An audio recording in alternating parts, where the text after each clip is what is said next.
Après l'échec du dossier Joël Ordóñez, l'OM a finalement recruté Nayef Aguerd dans les dernières heures du mercato contre une indemnité de 23 millions d'euros pour West Ham. Le défenseur marocain va tenter de renforcer un secteur qui est en grande difficulté depuis le début de la saison en devenant le nouveau patron avec Pavard. Vous l'avez compris, on va faire sa présentation dans la vidéo d'aujourd'hui avec d'abord un point complet sur sa carrière en club et aussi avec le Maroc, avant de se focaliser sur son profil et son style de jeu, puis de se demander si l'OM réalise un gros coup en recrutant Aguerd, ou si on peut avoir des interrogations comme la problématique des blessures. Alors justement, avant de commencer, donnez-moi vos avis sur l'arrivée d'Aguerd. Est-ce que vous pensez qu'il sera le nouveau patron, le défenseur qui nous apportera la solidité qui nous manque derrière et qui peut nous faire passer un cap, ou alors est-ce que vous êtes inquiet par sa tendance à se blesser? J'attends vos avis dans les commentaires. On entre tout de suite dans le vif du sujet en commençant par un point complet sur son parcours. Né le 30 mars 1996 à Kenitra au Maroc, Nayef Aguerd est issu d'une famille de footballeurs avec son père Saïd qui a joué en première division marocaine, et Mjid, son oncle, qui a été international marocain. Il fait ses premiers pas au Kenitra AC en 2005 avant d'être repéré par Nasser Largué qui lui fait intégrer l'académie Mohamed VI à l'âge de 13 ans. Il y passe 5 ans entrecoupés par une saison au FAT Union Sport de Rabat.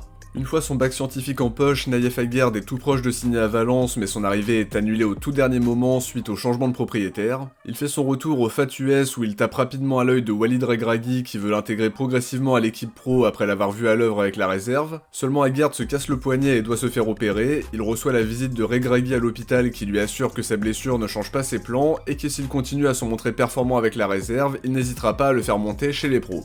Après une fin de saison en équipe réserve, Regragui le lance en pro en novembre 2014, puis Aguerd signe son premier contrat pro et s'impose comme titulaire en jouant 88 matchs et en marquant 6 buts entre 2014 et 2018.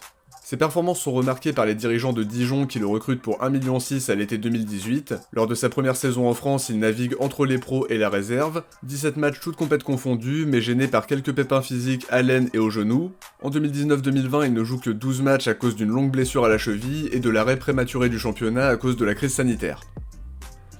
Malgré tout, les promesses qu'il a pu montrer en Bourgogne lui ouvrent les portes du Stade Rennais qui le fait signer pour 4 millions d'euros à l'été 2020. C'est là qu'il va véritablement lancer sa carrière puisqu'il découvre la Ligue des Champions et s'impose comme un titulaire indiscutable sous les ordres de Julien Stéphan. Une saison à 40 matchs, 3 buts et une assist pour un joueur qui est très rapidement devenu incontournable. Il confirme ce statut en 2021-2022 en montrant ses qualités en Ligue 1 et en Conference League. Il joue 40 matchs comme la saison précédente, mais cette fois avec 4 buts et 3 passes D, et des performances qui vont clairement attirer les prétendants et permettre à Rennes d'envisager une énorme plus-value. À l'été 2022, West Ham pose 35 millions sur la table pour le faire signer et en faire leur titulaire en défense centrale aux côtés de Kurt Zouma. Seulement Aguerd se blesse à la cheville et loupe quasiment toute la première partie de saison, même s'il devient titulaire à son retour de blessure et qu'il remporte la Conference League avec son nouveau coéquipier olympien, Emerson Palmieri. En 2023-2024, il est totalement indiscutable sur les 6 premiers mois avant d'être touché par quelques pépins physiques qui l'ont éloigné des terrains moins longtemps que ses précédentes blessures, mais il joue quand même beaucoup moins en deuxième partie de saison. Lopetegui, intronisé comme nouveau coach à l'été 2024, ne veut visiblement pas le conserver, donc Aguerd est prêté à la Real Sociedad pour la saison 2024-2025. Un choix payant parce qu'il a été vraiment très bon en Liga, titulaire indiscutable en championnat et en Europa League. Sa fin de saison sera malgré tout encore une fois tronquée par plusieurs blessures, à la cuisse, au genou et au tendon d'Achille. Au début de la saison 2025-2026, il est titulaire 3 fois avec West Ham, même si son départ ne faisait plus vraiment de doute. Il est finalement transféré à l'OM pour un montant estimé à 23 millions d'euros avec un contrat jusqu'en juin 2030 à la clé, avec l'objectif derrière d'être le défenseur qui apportera la solidité et la stabilité défensive qui nous manquent cruellement. Maintenant sur son parcours en sélection, Aguerd a porté le maillot du Maroc en U20 et en U23 avant d'être lancé chez les A par Hervé Renard le 31 août 2016 face à l'Albanie. Il a aussi été sélectionné avec le Maroc A' de Jamal Selami avec qui il a remporté le championnat d'Afrique des Nations en 2018, avant de retrouver la sélection marocaine en septembre 2018 le temps de 2 sélections. Il a ensuite dû attendre le 17 novembre 2020 pour porter à nouveau le maillot des Lions de l'Atlas sous Vahid Halilodzic, puis d'enchaîner les titularisations à partir de 2021. Il fait logiquement partie de la liste pour la CAN 2022 où le Maroc s'incline en quart de finale face à l'Égypte, futur finaliste.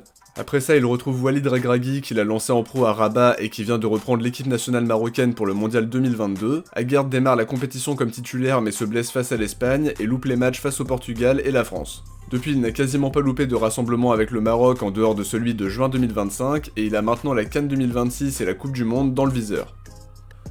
Sur son profil et son style de jeu, Aguerd était milieu de terrain au départ avant que Nasser Larguet lui conseille de reculer d'un cran puisqu'il lui voyait un bel avenir en défense centrale, un poste où il s'est épanoui en devenant un défenseur moderne très complet, solide, très bon dans les duels au sol comme dans les duels aériens grâce à son mètre 90 et son sens du timing. Il a une très bonne lecture des trajectoires, de vraies qualités d'anticipation et n'a que très peu de fautes de concentration, ce qui fait notamment défaut à un joueur comme Balerdi qui peut sortir facilement de son match.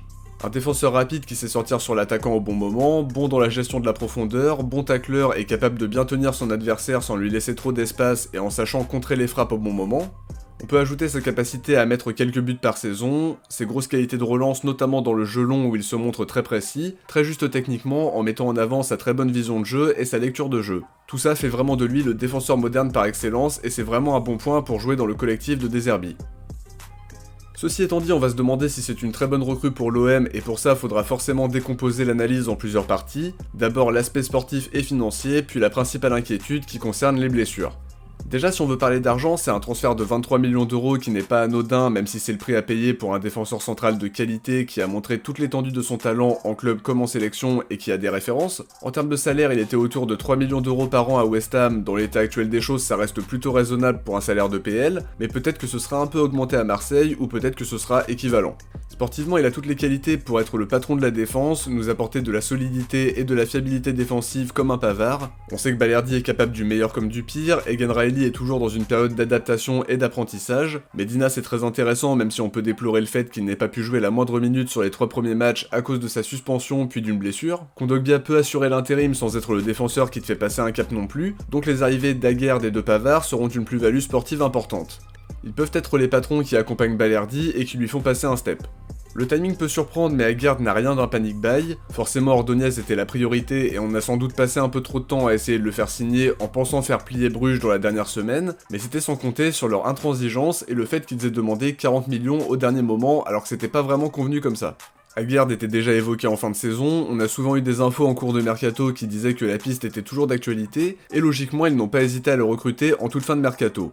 Ordonez était la priorité et Aguerd était probablement juste derrière tout en sachant que d'un côté t'avais un jeune défenseur prometteur et de l'autre un défenseur plus confirmé avec Aguerd. Ce qui est positif c'est qu'ils connaissent déjà la Ligue 1 pour avoir joué à Dijon et à Rennes, ça va faciliter son adaptation, il a aussi une grosse expérience internationale avec 55 matchs sous les couleurs du Maroc, quasiment 40 matchs de Coupe d'Europe entre Ligue des Champions, Europa et Conference League dont un trophée en C4. On peut aussi ajouter l'incroyable parcours du Maroc au Mondial 2022, même s'il s'est blessé en cours de compétition. Au-delà de ça, il connaît très bien Mehdi Benassia qui ne l'a évidemment pas recruté à la légère puisqu'il le connaît parfaitement. Il a côtoyé Harit en sélection et bien sûr Emerson Palmieri avec qui il jouait à West Ham, ça peut vraiment faciliter son intégration. Son profil est très adapté à ce que demande De Zerbi, défenseur complet qui est solide derrière, rapide mais aussi bon relanceur donc le profil colle parfaitement. Il a principalement joué central dans une défense à 2 mais aussi parfois utilisé dans un trio défensif. Comme je l'ai sous-entendu en début de partie, j'ai aucun doute sur ce qu'il peut nous apporter sportivement, mais le seul point d'interrogation que je vais devoir mettre en avant c'est sa tendance à se blesser. Son passage à Dijon a été tronqué par des problèmes à l'aine, au genou, à la cuisse et à la cheville. Ensuite il a été épargné à Rennes avant que ça reparte de plus belle à West Ham. 3 mois d'absence à cause d'une blessure à la cheville et quelques pépins qui l'ont éloigné des terrains moins longtemps comme les blessures à l'aine, à la cheville et à l'épaule. À la Sociedad c'était plutôt tranquille sur les 6 premiers mois avant que ça revienne sur la deuxième partie de saison. Blessure au dos, à la cuisse, au tendon d'Achille et aux genoux qui lui ont fait louper 13 matchs au total. C'est interpellant même si les blessures très longue durée sont heureusement assez rares. Ça peut modifier l'analyse dans le sens où t'as quand même mis 23 millions d'euros sur un joueur de haut niveau qui peut te faire passer un cap et devenir le patron de ta défense, mais qui peut aussi se faire trahir par son corps assez facilement. Il a signé un contrat jusqu'en juin 2030 mais s'il se blesse fréquemment ça peut devenir très problématique et même se transformer en échec majeur. Comme je dis c'est un défenseur de très haut niveau qui est très complet et qui peut nous faire passer un step, mais pour ça faudra qu'il soit épargné par les blessures et ça on peut pas en être certain, mais on va espérer que tout se passe pour le mieux à ce niveau-là, parce que si c'est le cas, on pourra dire qu'Aguerd est une top recrue pour l'OM.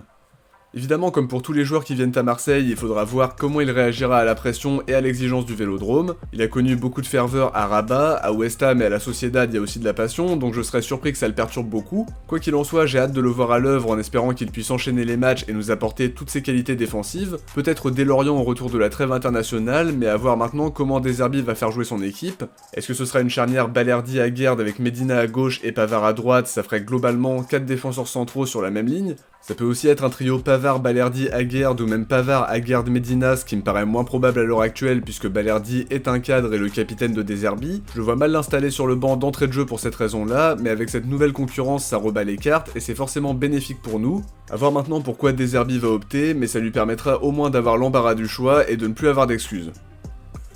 De mon côté, j'arrive à la fin de cette analyse, j'espère que ça vous a plu, et si c'est le cas, n'oubliez pas de laisser un like pour le soutien et pour le référencement, un grand merci à tous ceux qui y pensent à chaque vidéo. Je vous invite aussi à vous abonner en activant la cloche pour ne rien louper des prochaines vidéos avec le bilan du mercato qui sortira soit samedi, soit dimanche. Si vous avez regardé la vidéo jusqu'au bout, écrivez Aguerd en commentaire. On se retrouve très vite pour d'autres vidéos avec focus sur les internationaux qui revient la semaine prochaine, les débriefs, les avant-matchs, les analyses, et très certainement le retour de focus sur les prêtés à la fin du mois. D'ici là, je vous invite à aller voir les présentations de joueurs qui se sont enchaînées cette semaine, les liens seront en commentaire épinglé et vous pourrez aussi cliquer sur l'écran de fin de vidéo dans quelques instants. Ciao, portez-vous bien et surtout allez l'OM.